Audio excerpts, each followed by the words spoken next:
Hi guys, it's Connie here. Welcome back to my channel. In today's video, I'm going to be talking about why one-child families rock and just all about only children in general, and just share with you guys the research that I've come across and why it's okay to just have one child in the family when it seems like all your friends have, more than one child. So John and I always come across people asking, oh, are you gonna have a second kid? It's better if you have two because then they can play with each other and all of that. But for me, I don't think just having another child just to give David a sibling is a good enough reason for me to have a second child. I would really want to have another. And the truth of the matter is, John and I both don't want to have another child. We started really late. We got married kind of in our mid-30s, and we had fertility issues, and so I ended up having my first, David, at 39 years old, and I'm 41 now, and to be honest, just where I am in my age and everything, I just don't feel like I want another child. And John's okay with it too. We're both okay with that. And we're both just exhausted, David just started sleeping through the night this past week, and he's 18 months old, going on 19 months very, very soon. So we're just so incredibly happy to be getting some sleep, and we've just been waiting for this day. As much as people tell us how great it is to have more than one child, I think it's also really great to not have more than one child. And I'm going to get into the benefits a little bit later, but I want to talk about the stereotypes and the negative connotation to being an only child. Some of the negative stereotypes is that only children are selfish, they don't know how to share, they have difficulty making friends, or they're just weird. And obviously these stereotypes wouldn't exist if there wasn't some truth to them. So, but I don't think in our case, of course I'm biased, but David has already busted a lot of those stereotypes. I haven't even really taught him to share, but I've seen him so many times freely give and want to share with children around him that are playing, and the other child didn't even ask for the toy, but I've seen so many times where David would just give it to the child, the other kid, and I've seen David really want to play with other children and make friends and everything already at 18 months. So a lot of those stereotypes don't apply, and a lot of times I feel like the negative stereotypes of being an only child can be helped or fixed or controlled with the parents' help and the way the parents raise the child and how what environment the parents put the child in. So I truly feel like being an only child does have its negative connotations, but I feel like they can be helped. So now I want to get into the benefits of having only one child in the family.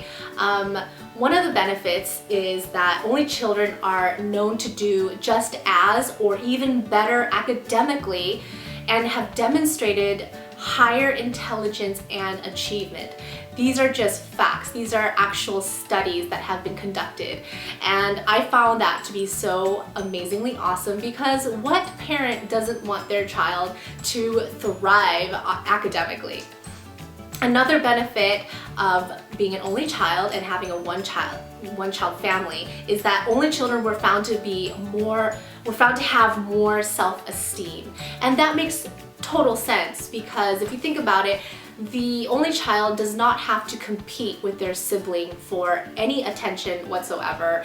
All the attention is on the child, and they get tons of praise, tons of affection, and yeah. Another benefit is that they know what adults want. They have a great respect for authority and adults, and they a lot of times want to please the adults, and a lot of times only children will end up being the teacher's pet in the classroom. Another benefit to being an only child is that they tend to be independent. They like their solitude. They're just used to kind of being alone and having their own room, and they enjoy their own space, and they learn how to self-entertain themselves. Traveling is less stressful. John and I are gonna take our first trip with David. You know, it's gonna be his first time on a plane, and there's already so much stress just for thinking about him and packing for him, and you know, his car seat, the stroller, and all of that stuff. I mean, imagine if we had 2 or 3 kids, like just the amount of stress that would bring for traveling.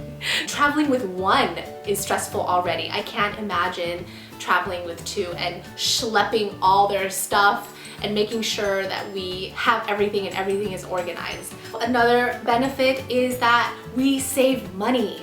We save lots of money because children are very expensive to raise. If we only have 1 to raise, then we don't have to spend all this money on other children and clothes and classes and, you know, private lessons and whatnot, you know, all of that stuff, food.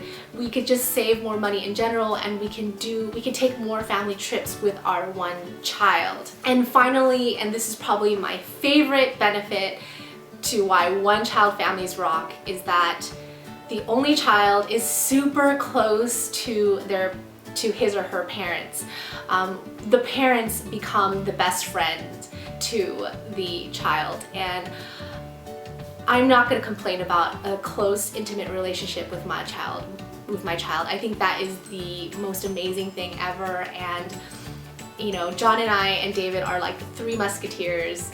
We're just best buds, and we do everything together, and I wouldn't have it any other way. Of course, this video is not to say that having siblings is a bad thing. Obviously, it could be great, and the sibling bond is something that's really unique and special.